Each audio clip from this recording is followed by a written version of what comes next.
play drums correctly requires not only patience, but a good teacher. The student needs guidance in order to be able to play the various required rudiments, their application to all types of music, and the ability to read music. I believe in reaching the student's brain and let his brain dictate to his hands. The brain and hands have to coordinate as a single unit in order to attain perfection. I prefer teaching the instrument and let the student select his own development as far as technique and style is concerned. I don't teach style. Style is up to the individual. And now, Louie, if you will help me, we will demonstrate how we place the stick in the hands for the match grip.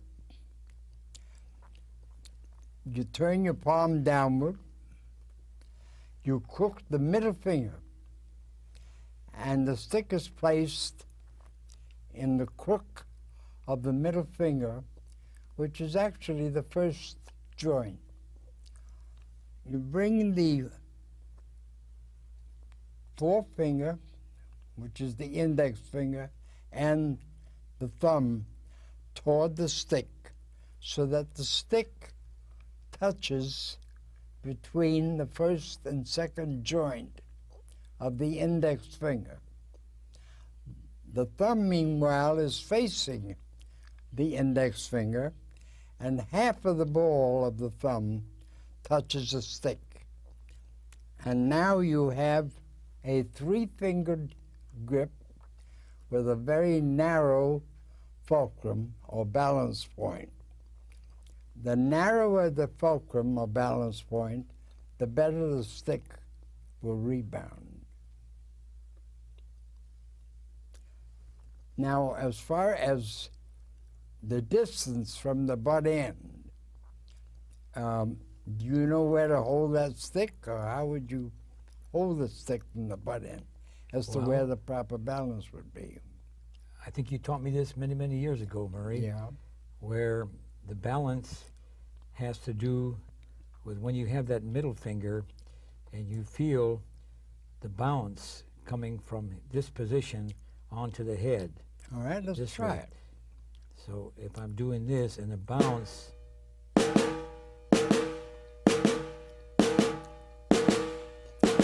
all right, now just to demonstrate a little bit better than that so that everyone understands, try holding it up farther and see what happens. Now try that. Doesn't do as well. So it isn't because some teacher says this is where you hold it. Try and hold it way in the farther back. right? Because this feels the most comfortable because the biggest portion of the stick is on this end, allowing the stick to rebound naturally. That's right. So That's right. So in other words, that position will develop on every stick that you get and every weight that you get. So you have to first feel the balance, where it is. And it varies with every stick. But you can treat it similarly to, would say, a seesaw. See, you've never seen a seesaw with a very wide fulcrum. It always has a very narrow fulcrum, a balance point. And that's what makes the stick rebound better. So we feel the different weight because some of the drummers in the parade, the military style of playing, they have the heavier sticks, so they have to feel that grip. That's also right. the fulcrum. That's right. All right. Now, We start by that crook of the finger, the stick is in the crook, and we make a tap by merely bending the wrist forward. Try that. Now, do you notice when you bend it forward, it activates the upward motion of the forearm? You see, as you go to bend it forward. So let's follow that up. And as we get to the top of the stroke, now try it, and go on up with your arm. And as you get to the top of the stroke, now hold it there, and you see now the stick is pointing toward the ceiling and is completely away from your forearm, from your palm. You see? Right. Now you cock your wrist as you decide how much thrust you're going to need to come down. You decide how much thrust, so consequently, the wrist comes back even a little farther. Right. And as you come down, that's right, your middle finger also adds its own amount of thrust. And this is how you make your blow, and as the middle finger comes to the palm. That's right. That's right. That's the idea. That's right. Now, Murray, what about the other fingers here? The other fingers have nothing whatsoever to do with it. It's permissible to use the first joint of the fourth finger if you feel that you're going to play very, very loudly, so it may add, but actually it hinders the balance point to some extent. Because the wider the balance point, the more harm you do to the rebound of the stick. Right. But it can be used, and the fingers can be counted starting with the thumb as 1, 2, 3, 4, 5. It's an easier way of describing these fingers. That's right. Now, the middle finger is constantly on the stick. Never leaves the stick. Never leaves it. Right. And the action of your wrist and the finger dictate as to what happens to that stick. And as you notice, as you bend your wrist, the stick is inclined to move away from your palm. And as you come down and cock your wrist, it's inclined to move toward your palm. So That's right. That's the idea. That's right. That's right. it's really a natural way That's right. to play. The muscles react normally. So you go up loose and you Naturally. come down tight, you see. Now, as to the left hand, the stick is held exactly the same way as the right hand. For the match grip. Sure, that's for the match grip. Right. No different at all. So we have this position. That's Which right. is really prominent with percussion players because of the timpani, mallets, Right. and a lot That's of right. drummers are playing this method now. Well, it's more practical for Practical for many other things. A lot of them like to play the old-fashioned grip or the so-called French grip, which is fine. In the French grip, the right hand is still the same, Right. and the left hand undergoes a change. The stick is now placed between the thumb and the index finger, with the first joint of the index finger resting on top of the stick so that it can squeeze toward the thumb. The stick also rests on top of the fourth finger between the first and the second joint. And this is your traditional or French grip with, again, 3 fingers. And you will note that as you pull with your index finger, it also presses the stick against the fourth finger. Now, one question here, Murray. Yeah. In that thumb position, is that allowed to, like, make contact with that index finger? It can. It can, as long Yes. as there's no pressure there. No, because the index finger pulls toward the thumb rather than the thumb pushing toward the index In finger. other words, the index finger is the guide. The that guides the index stick. finger is the guide. The index finger actually does the same thing that the third finger does in the right hand. This finger. It merely replaces the middle finger. And stays on the stick constantly. Yeah, that's right. So middle finger has nothing whatsoever to do with anything. So actually, the grip remains primarily between the index finger and the fourth finger, and it pulls against the thumb. And the action is from left to right, this way in your left hand. So I'm on the loose to tight, or the squeeze and release. That's this. Now, but you've got to cock your wrist more. No, I'm talking about upward. You see? That's right. That's right. So you can make your little tap and then cock your wrist and come down. That's right. I'll explain that. That's right. Now, we're going the wrong way. I'll follow through with that when I explain the up and down stroke.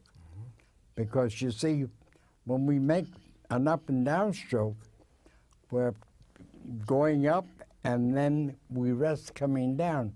We don't rest holding up in the air. It's down.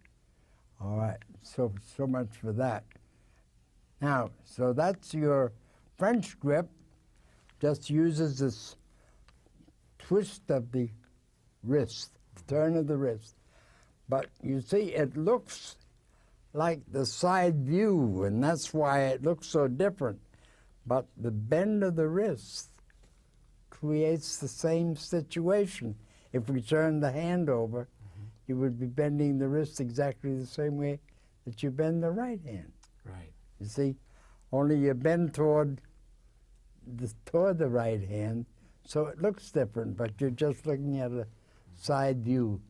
The muscles work the same way. That's right.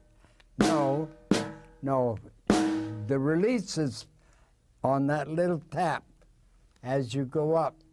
It isn't as you come down. That's right. That's where you rest. You rest here. It's as though I raise my leg. When I raise my leg, I don't hold it up in the air and then come down. I go up and I hold it and come down. This is where I rest after I land, not when I'm up in the air.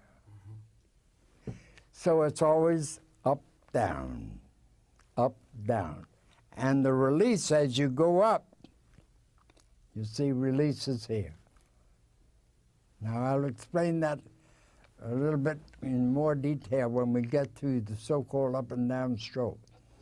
Right now we have 7 basic fundamental strokes. We have a single stroke, we have a double stroke, we have a flam, we have a wrist stroke, we have a rebound, we have an upstroke, and we have a downstroke. I must place particular emphasis on the upstroke because it's the only means we have of releasing whatever tension we build up on the downstroke. And the upstroke is made by starting it from a low position and just bending the wrist slightly. Try that one. Just bend the wrist. Now let it come in contact with the drum. That's right. And hold it up above. Hold it there.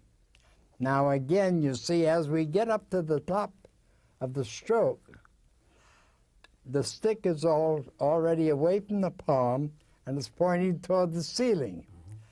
And we cock the wrist again to determine how much thrust we have to add to the stroke. And then as we come down, the middle finger also adds its own amount of thrust as it comes toward the palm. So it's release, tight, loose, tight. Now try that.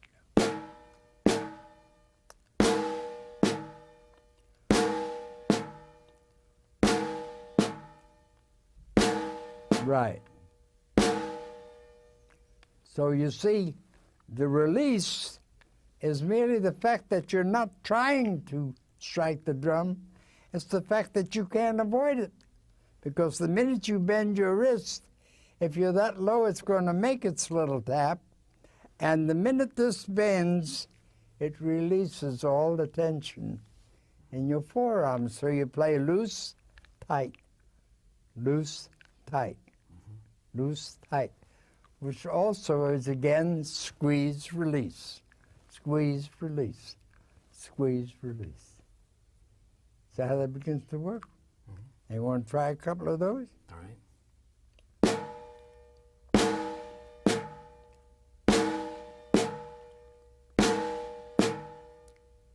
That's right.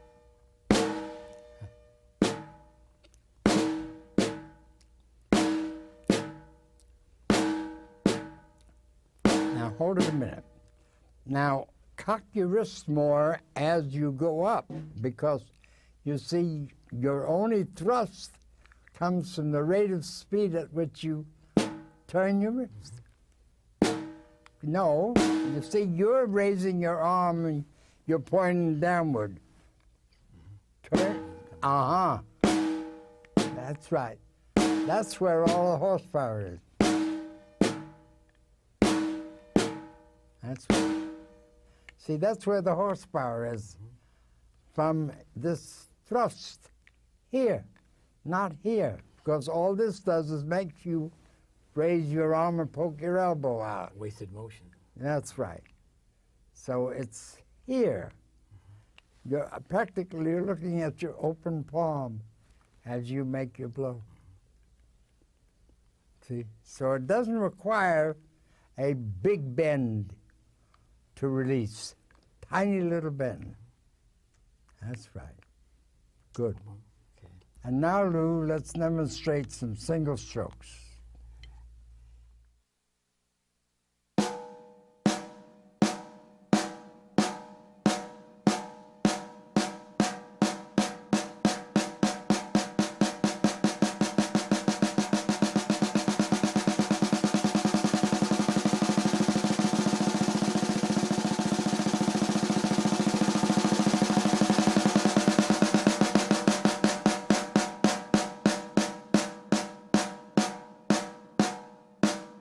That's great.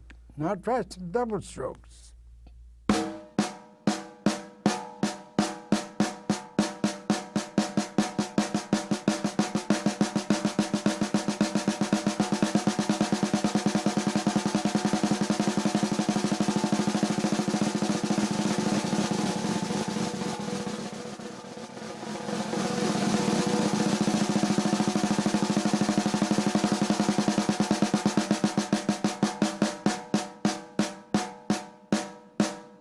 All right, I'd like to hear a couple of more of those crescendo rolls, right from scratch.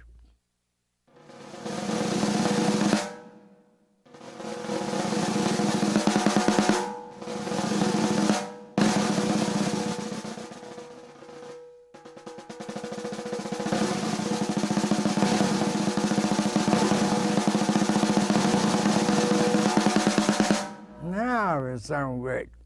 Well, you want to get bold? Let's try some three strokes at a clip.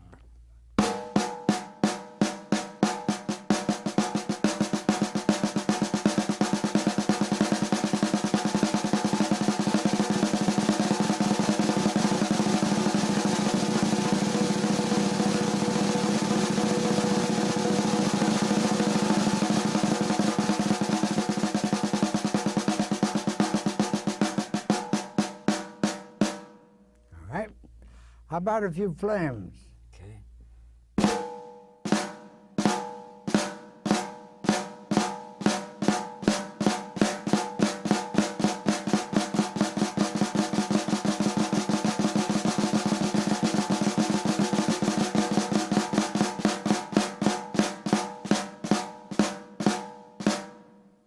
Now close your flames.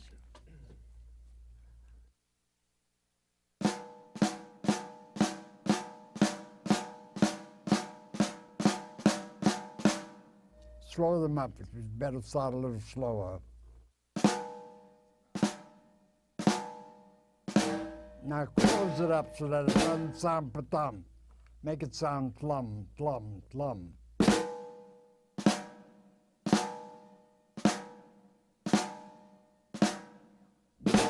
Use an upstroke on your left hand. Okay.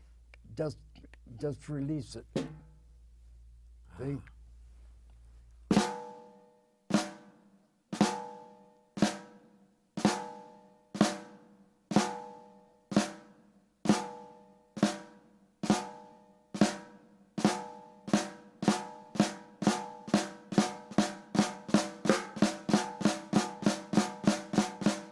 Cut that again. All right.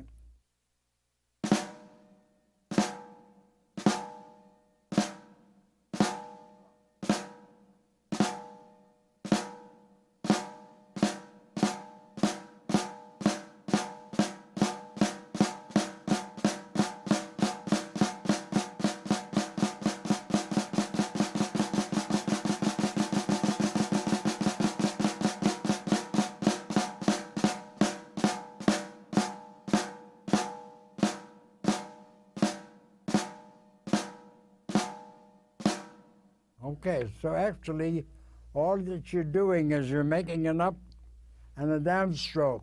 Right. That's all that's happening in either hand. You want to try a few drags? Okay. Or roughs?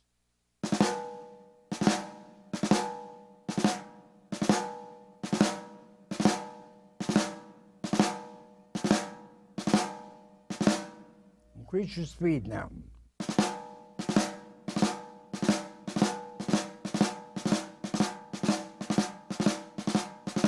Faster yet.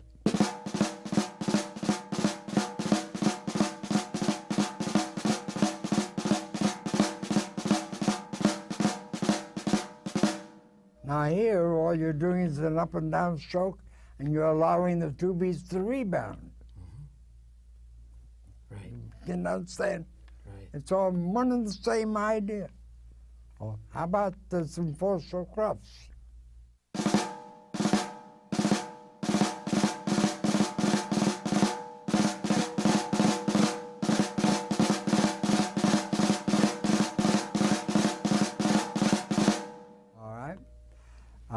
Now you can have a party going from, if you want to go from two wrist strokes and ultimately work them into two rebounds and then increase your rebounds into a roll.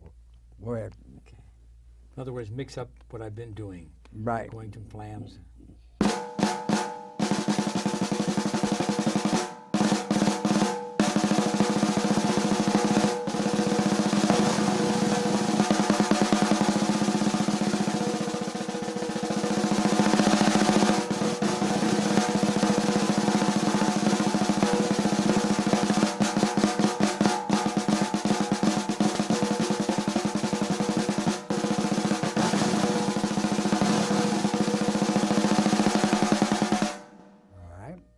Fine. Well, that's about as far as we can go until we get into some continuity. You want to try that? Okay. Okay. Try a rough, which consists of just a rebound in one hand and a wrist stroke in the opposite hand. Just sounds brum, brum, brum, brum. Try that. Alternate it or just on one No, side? just one way. One side.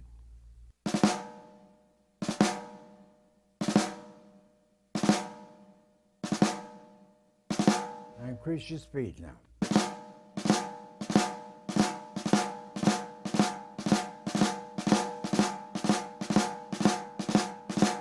All right. if you slow down the rebound in your left hand and you time your right hand earlier so that it meets the second beat of the rebound, you will now have the thumb, the thumb, the thumb. Try that.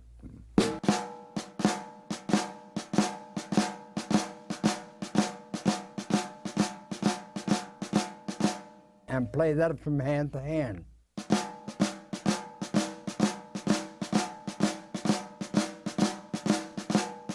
Okay, so you're still playing an up and a down stroke, you notice? Right. The hands work the same way. Right. They release going up, and they're tight coming down. Now, that is called a flam accent number 2, the stroke you just played. Now, we're in 6/8 time. Now, if you took the same 3 strokes, but start with the flam, and you put it in 2/4 time, we would have tlapa, tlapa, tlapa, tlapa. Try that.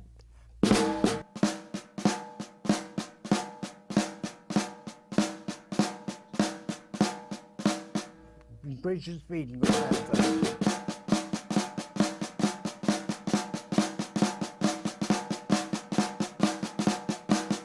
All right, now you have a flam tap. Flam tap. Right. Now let's go back to the 6/8 Okay. and go into the flam accent number 2 just one way. Da-tlum, da-tlum, da-tlum, da-tlum. Try that.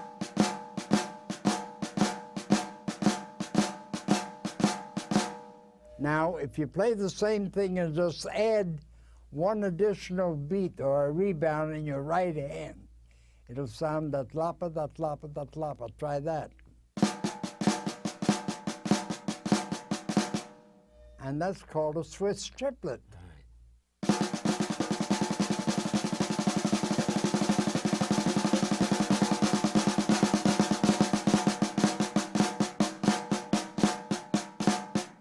That's right. So everything I'm talking about can be done either way, one way or the other way. Now let's go into an alternate of that Swiss triplet, which would be the flam accent number 1. Now just play a number 2 one way, da-tlum, and an upstroke in the opposite hand, da-tlum. No, an upstroke, da-tlum, up. No, but you're already raising that. Oh. Well, you make the upstroke. No, da-tlum, and keep it down here and then go up. Up. Yeah. No. Play the stroke. Da-tlum, up. But you haven't made a stroke. Make it. That's right. I see. Try that again. Now, no, just hold it. Do the same thing. Now hold that. Now you're in position to play the same thing in the opposite hand. Da-tlop, boom. No, you played a downstroke, an upstroke. Da-tlop, boom. Up. That's right. Now you're in position to alternate it. Now I'm playing a flam accent now? You're Number playing 1. a flam accent number 1. Da-tloppa, da-tloppa, da-tloppa, da-tloppa.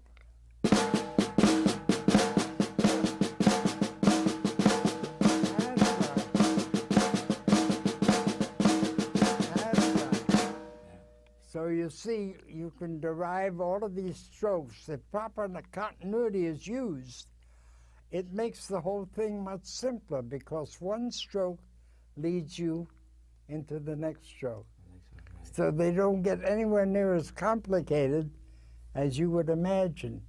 And it's a much simpler way. You've seen how long did it take us to explain that? Very few minutes. And you begin to understand what's going on. Very simple. You know, there's one thing that I've always marveled about.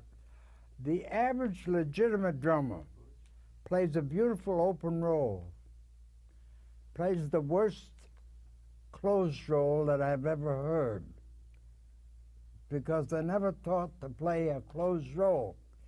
He plays beautiful closed rolls, and I can't get him to play an open roll.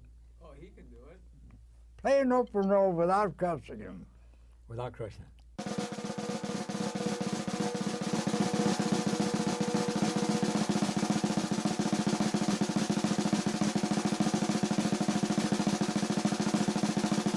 Like that? Yeah, but I want it more open than that.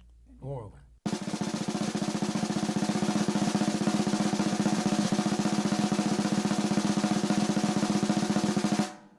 That's what I'm talking about.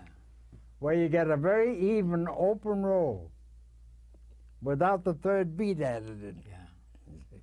And then be able to still.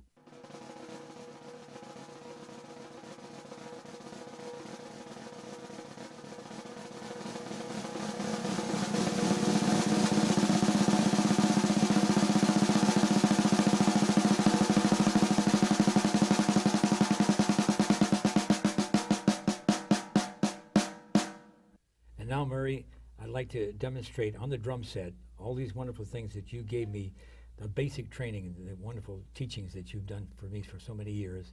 And I'd like to show our audience some of that technique on the drum set. I'd love to hear it. Sure. By all means.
type of player that I am today, I think, to a large degree, has to do with some of the things that I learned from Murray.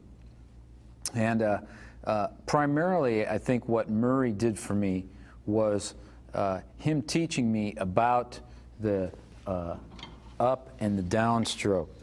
And what he got me to do was to learn how to get this motion in my playing, just like, you know, when you're waving your hand, like so. And it's hard to describe. I'd sort of gotten into a habit before I went to study with him. I sort of got in a habit of keeping my wrists very stiff because I was coming out of a type of technique where everything was played where the forearm stayed still and all of your strokes were made in this area like this. Everything was up and down, and there was no motion in your wrist where you would break your wrist at any time.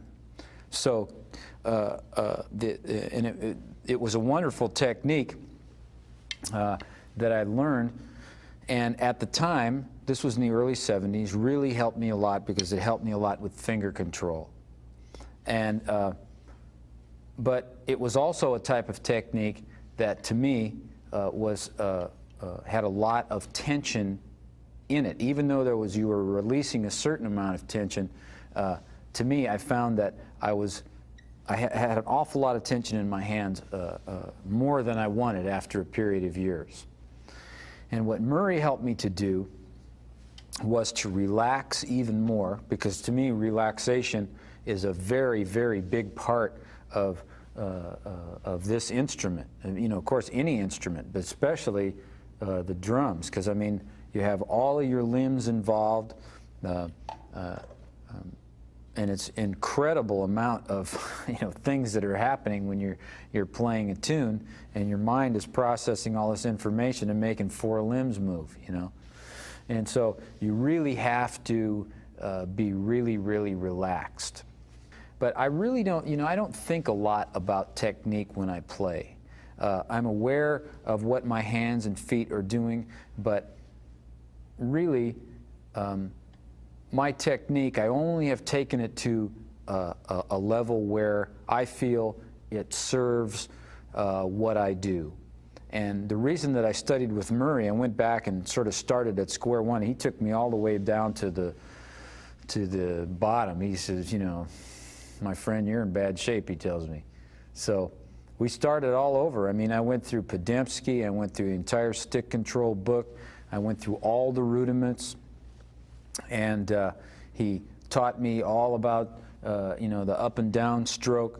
He taught me about rebound strokes, the difference between rebound and wrist strokes, and all these things really, really helped me to relax even more on the instrument, and gave me a certain, I guess you could, just kept me from, got me out of being so stiff. I just felt, kind of released from a lot of the tension and things that had been building up. Because really, I remember a few years ago, it was right after Christmas time, and I was heading out to do some drum clinics. And right after Christmas, I remember I was rehearsing for these clinics, and I remember experiencing in my elbows right here, both my elbows, kind of just a tightness that I'd never really, experienced before. And I practiced for a couple of weeks, and I noticed that it was getting tighter. It was right here in the center of my elbow in both arms. And as I got closer and closer to going out, my arms started to feel tighter and tighter. And by the time I had come back from a week worth of clinics, I couldn't even hold on to a briefcase or, open the a door, put any pressure on like a doorknob without just excruciating pain in both elbows. So I went to, a sports medicine guy, and, and he tells me, well, you have tendinitis. And this is something that really, really took me by surprise, because I really thought that I was playing relaxed. And it just really showed me that you have to be very aware of how much you relax when you play. Because if you don't, then the next step is tendinitis. And that only comes is just because it's just a buildup of tension in a certain area, right? And it pretty soon is there's so much stress on it that it leads to, you know, all sorts of problems. And, you know, of course, you know, there's always those stories about a lot of people that you may know who have been unable to play after a certain while, or at least had to take a break from playing because, you know, of the pain that they're experiencing from things like that. So good technique, I think, is really a must. And, you know, someone like Murray, who is just a master at what he does, he has a very, very simple way of teaching. There's no frills about it at all. I remember one time I was doing a stick control exercise, or no, it was a series of exercises he had given me, and I don't remember exactly how it was that this all developed, but I brought in the exercises put together in a way that he told me, that he didn't tell me to do it. And as I started doing this, he stopped me and he says, you know, this is not really how I do things. And I'm just paraphrasing, you know, paraphrasing here. He says, this is not how I do things. No frills here, you know, you just play the exercises and you'll see the benefit in this if you stay in it. And in the time that I studied with him, I'm trying to remember, I think I was with him for about a year and a half, real seriously for about a year and a half. And I really made an effort to really practice his things every day without fail. And that was where I learned also about when you practice, you don't need to practice for, you know, 10 hours. If you can concentrate and practice for an hour and a half, you can get just as much done. And I was always telling people about that, but I never really saw it as a reality until I started working Murray's stuff. And it was a wonderful routine. We'd have stick control, you know, every day. We'd go take a third of all of the rudiments. I had them broken up into groups and very, very organized. So every third day, I was going through all the rudiments. And then I had certain stick control exercises. I had wrist strokes and rebounds, the things I was telling you about, and a real routine. That routine got me so that I could really relax and enjoy myself when I was playing again. And really, really great. Murray, I'll love you forever for this. And so, you know, I don't know what else to tell you. To me, if you have enough technique to express yourself musically, that's all that you need. And certainly good hand technique helps to take all the raw edges off of what you do and really shape what you do, into something that, is, what's the right word? Just really shape it into something, really beautiful. I mean, this is art that we do, and you want to make it as perfect and as beautiful as you can, but still, have it be a musical thing and not sterile or technical. We don't want this to be some sort of mathematical exercise that we do here. We want to express ourselves musically. And the more technique you have, the more service that does to kind of what you are all about, musically. Your technique should serve the musician that you are.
In the very first part of the video, Murray explained some of the important movements of drumming, but we never got a chance to complete it.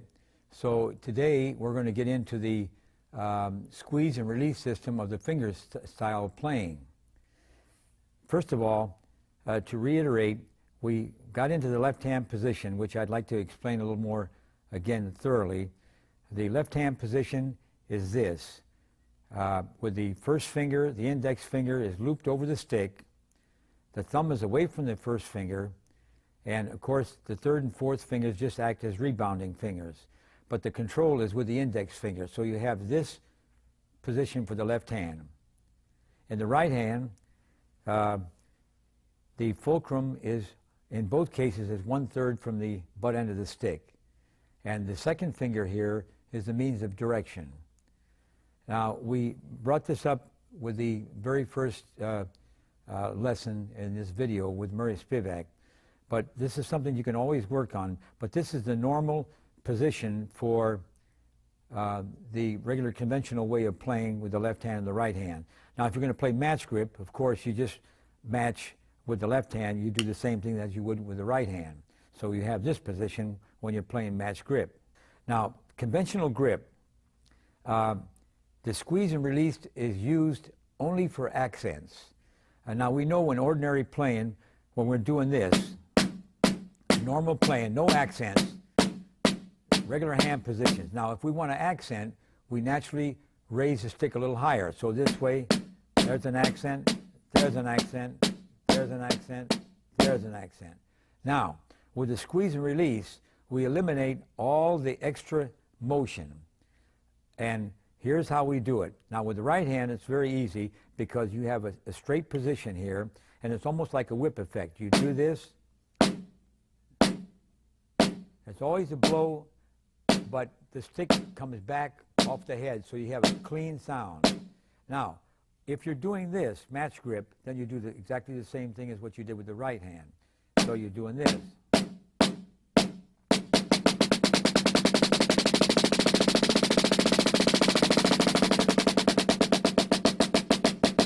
So the control is there. Now, if we want to squeeze and release with the left hand with a conventional grip, here's where we really have to learn.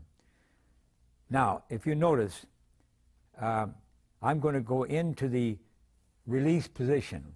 Notice that the left arm does not move at all, but the wrist bends to the right, like that. Now, there's the normal position. That wrist bends to the right, and as I'm bending that wrist, you'll notice that the fingers stretch out close to the bead of the stick. And at no time do the fingers leave the stick. They're on the stick continually. So here's the normal position. Now we're ready to release. Now, when we squeeze, you make the beat and squeeze at the same time. So you do this. Now you notice when we come back to that position, we're back in the normal position. So once again, we're going to play like we do this. That's the release. That's the squeeze. Release, squeeze, release, squeeze. So when you accent then, you don't have to worry about too much of wasted motion, but you do it this way.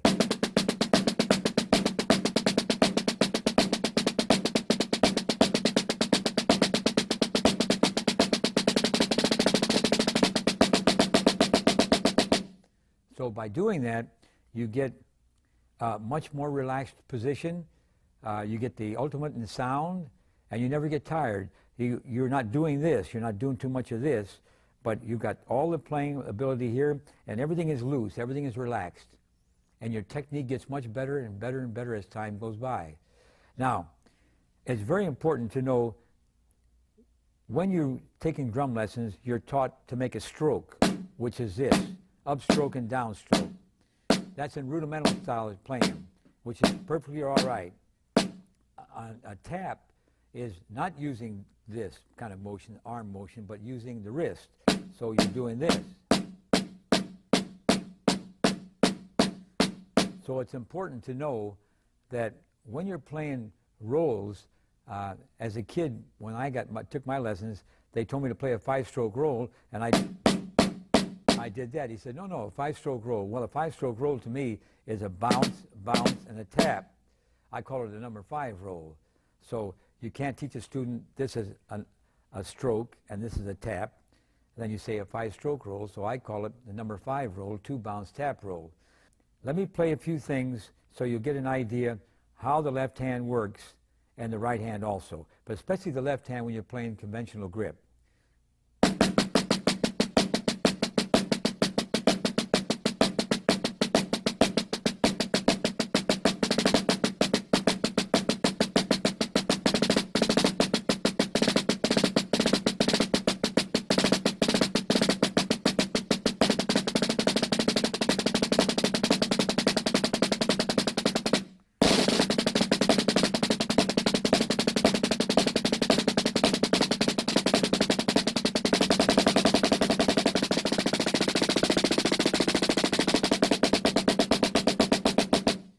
If we want to use just fingers only, we do that when we're playing pianissimo.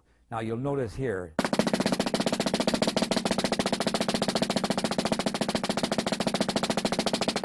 Now that's all fingers. This finger in the left hand, the index finger, and the second finger in the right hand. You can grab a hold of my wrists here while I'm playing, and I'll still be able to do that. There's no motion with the wrist or arms. It's all fingers.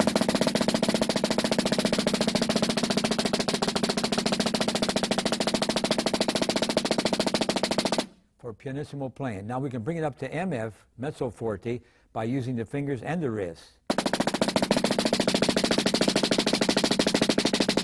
And then fingers, wrists, and arms.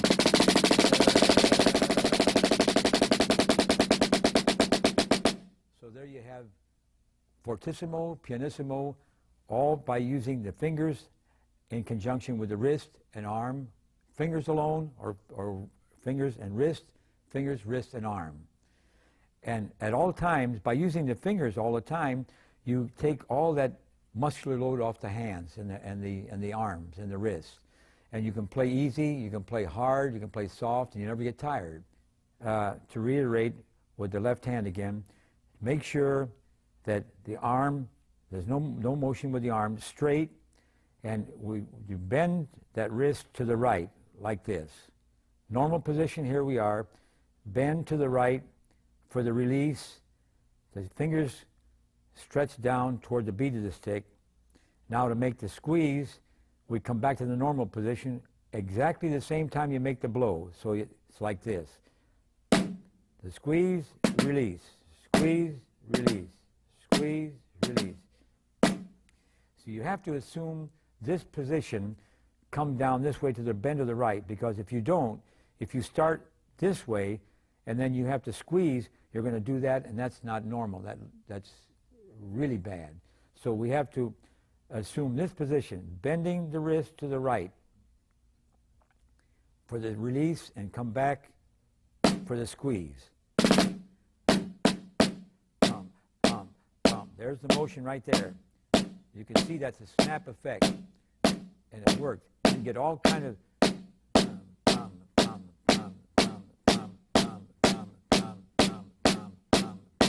and the right hand.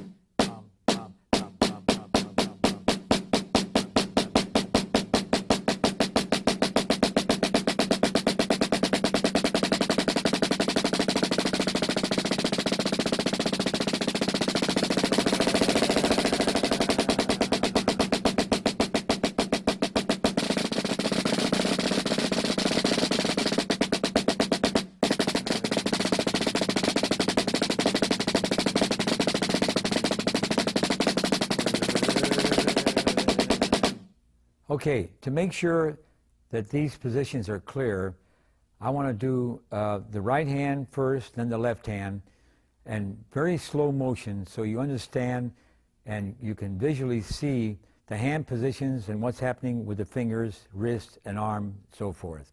So here's the right hand, squeeze and release.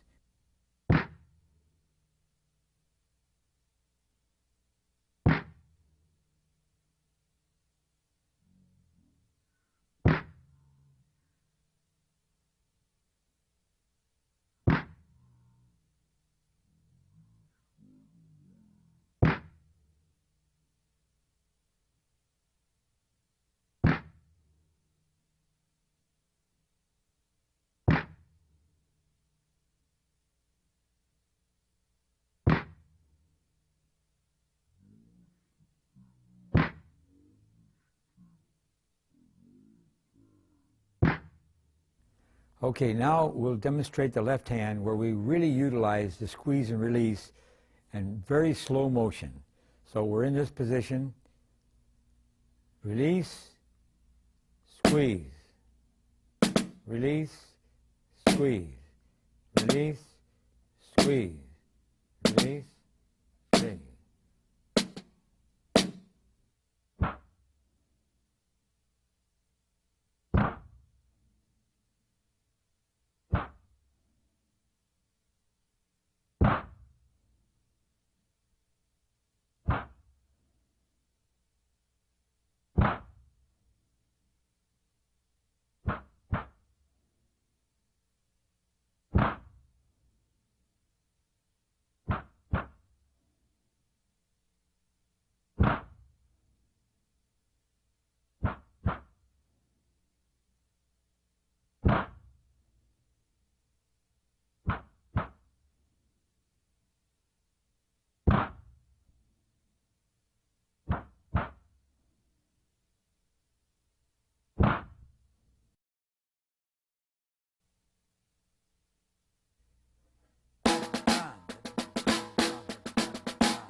One of the main revelations that Murray gave me was about sound and about relaxing and vibration, letting everything vibrate. What he did is that he had changed my fulcrum from up here, which was where the index finger and the thumb squeeze the stick, okay, and you're doing a lot of this, to the middle finger. So that meant that the middle finger was doing most of the work. There was a lot of upward pressure, or just a slight upward pressure really brought from the middle finger toward the palm. The index finger and the thumb were really just guides for the stick. There was really almost no pressure at all.